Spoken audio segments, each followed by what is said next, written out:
ہاں جی، السلام علیکم۔ غامدی صاحب، سوال یہ ہے، یہ میرا دوست ہے، اس کا سوال ہے کہ جب انسان پیدا ہوتا ہے تو جس مذہب میں پیدا ہوتا ہے تو 99% اسی کو فالو کرتا ہے۔ تو یہ کہاں سے انصاف ہوا کہ جو مسلمان پیدا ہو گئے ان کی تو پرابیبلٹی اتنی ہائی ہے کہ وہ مسلمان رہیں گے اور وہی جنت میں جائیں گے؟ تو یہ کوئی اللہ میاں جب اپنے آپ کو حاکم کہتا ہے تو یہ کوئی ایسا جوڈیشل فیصلہ تو نہیں لگتا اس کو، ایٹ لیسٹ دانش کو نہیں لگتا۔ اچھا، تو اسی سے میرا سوال ذرا جو جڑا ہوا ہے کہ انسان کے دل میں شک تو ہوتا ہی ہے۔ اب میرے دل میں بھی شک ہوتا ہے کہ صبح فجر پہ اٹھ رہے ہیں، نیند آ رہی ہے، یہ صحیح بھی کر رہے ہیں یا یہ مطلب ہے may be we are wrong? تو اب جو میرا جو سوال اس سے ریلیٹڈ ہے کہ دونوں سوال کا آپ کو جواب دینا ہے، جو اب میرا سوال آ رہا ہے وہ یہ ہے کہ اب جو شیطان ہے اس نے تو دیکھا تھا جہنم اور جنت، سب کچھ دیکھی ہوئی تھی۔ اب مجھے بھی اگر کوئی دکھا دے یہ چیز، جنت یہ اور جہنم، اور اللہ میاں مجھ سے ڈائریکٹلی کہہ دیں تو میں کبھی گناہ کروں گا ہی نہیں۔ تو یہ شیطان کیا پاگل تھا کہ اس نے یہ سب کچھ دیکھ کے بھی اتنا اڑا، مطلب ہی جسٹ وینٹ بونکرز؟ یہ کیسے ہو سکتا ہے؟ یہ آپ کے پہلے سوال کے جواب میں یہ عرض ہے کہ یہ ایک متھ ہے جس کو آپ نے بیان کیا ہے۔ قرآن نے اس کی نفی کر دی۔ اس نے یہ کہا ہے کہ دنیا میں جو تمہاری گروہ بندیاں ہیں، کوئی اپنے آپ کو مسلمان کہتا ہے، کوئی یہودی کہتا ہے، کوئی نصرانی کہتا ہے، قیامت میں ان کی بنیاد پر کوئی فیصلہ نہیں ہوگا۔ قیامت میں ایک میرٹ مقرر کیا گیا ہے، جو اس پر پورا اترے گا وہ جنت میں جائے گا۔ یہ بات سارے گروہوں کا نام لے کے کہی اللہ تعالیٰ نے۔ اس میں سب سے پہلے مسلمانوں کا ذکر کیا، ان الذین آمنوا والذین ہادوا والنصارى والصابئین، یعنی ان میں سے کوئی بھی کسی گروہ سے وابستہ ہونے کی بنیاد پر جنت میں نہیں جائے گا۔ بلکہ جب یہود نے یہی دعویٰ کیا، وہ اللہ کی منتخب قوم تھے، تو اللہ تعالیٰ نے فرمایا کہ مجھے ذرا دکھاؤ میں نے کب یہ وعدہ کیا تم سے۔ ذرا سورہ بقرہ کو کبھی سادہ ترجمے کے ساتھ پڑھ لیجئے۔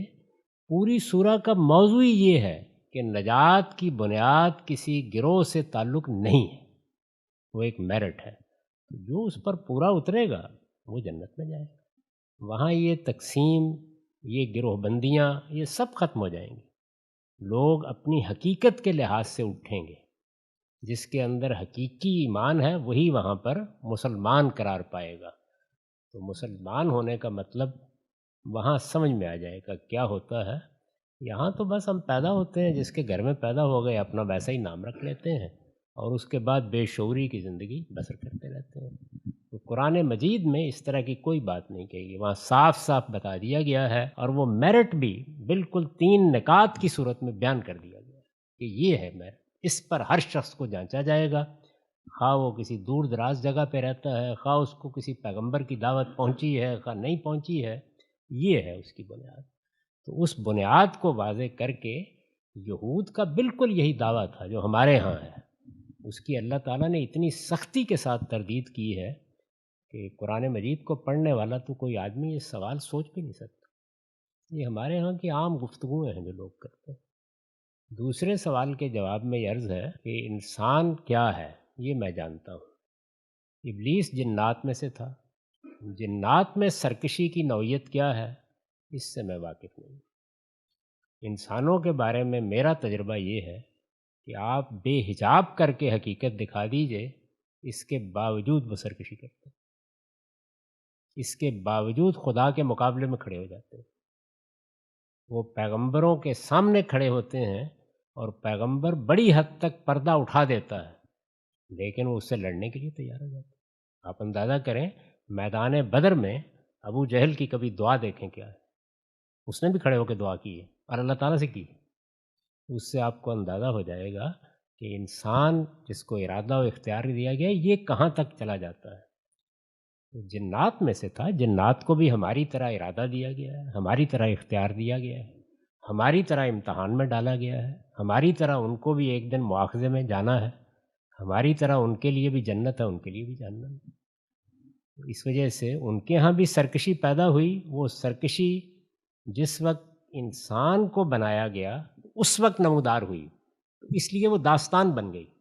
آپ سورہ جن میں دیکھیے، وہاں جنات یہ بتاتے ہیں کہ ہمارے یہاں اس طرح کے سرکش لوگ بہت ہیں، کوئی ایک ابلیس نہیں تھا، بہت ہیں، اور بتاتے ہیں کہ ہمارے یہاں بڑے نیک لوگ بھی ہیں، ہمارے یہاں صحیح راستے پر رہنے والے بھی ہیں، وہ بھی ہماری طرح کا ایک گروہ ہے، بہت بڑا گروہ ہے، اللہ تعالیٰ نے اس کو بھی اس مادی کائناتی میں پیدا کیا ہے، وہ بھی ہمارے ہی گرد و پیش میں رہ رہے ہیں، ان کے بارے میں بہت سی باتیں قرآن نے بیان کر دی ہیں، ان کے ہاں بھی بالکل یہی امتحان کی کیفیت ہے۔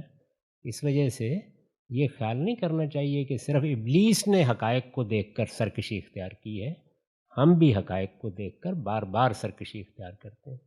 آپ ذرا فرعون کی داستان پڑھیے قرآن میں، یعنی ذرا یہ دیکھیے، بائبل کو اٹھا کر دیکھیے کہ اس کے سامنے سیدنا موسیٰ نے کتنا حجاب اٹھا دیے۔ 9 آیات قرآن کہتا ہے کہ نازل ہوئی ہیں، یعنی 9 نشانیاں نمودار ہوئی ہیں۔ وہ نشانیوں کی تفصیل پڑھنے کے بعد رونگٹے کھڑے ہو جاتے ہیں آدمی کے کہ اس کے بعد آدمی کیسے انکار کر سکتا ہے، کیا، اور کب مانا؟ جب غرق ہونے لگا۔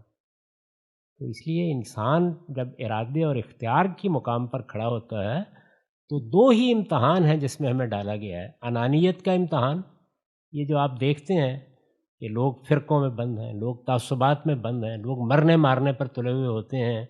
اسی طرح تفوق کی یہ جو جبلت ہے، جس کو ایڈلر نے کہا کہ سب سے بڑی جبلت ہے، وہ قوموں میں ظہور پذیر ہوتی ہے، اس کی بنیاد پر نسلیں چڑھ دوڑتی ہیں، ہٹلر اور مسولینی پیدا ہو جاتے ہیں۔ یہ سب کیا ہے؟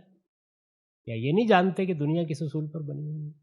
تو اس لیے اس میں کوئی تعجب کی بات نہیں ہے کہ ابلیس نے ایسا کیا۔ اس کا ذکر اس لیے بہت زیادہ آ گیا کہ بالکل ابتدا ہی میں اس نے سرکشی اختیار، یعنی ہماری ابتدا میں، اس کے ہاں تو اس سے پہلے بھی یہ روایت موجود تھی، لوگ سرکش ہوتے تھے، کیونکہ وہ ہمارے حوالے سے سرکش ہوا تو ہمارے ہاں اس کی داستان قرآن میں بھی بیان ہوئی اور انبیاء نے بھی اس کو بیان کیا ہے۔ باقی جنت دوزخ اس نے نہیں دیکھی تھی، جنت دوزخ تو ابھی وجود میں آنی ہے، جب آئے گی ہم بھی دیکھیں گے۔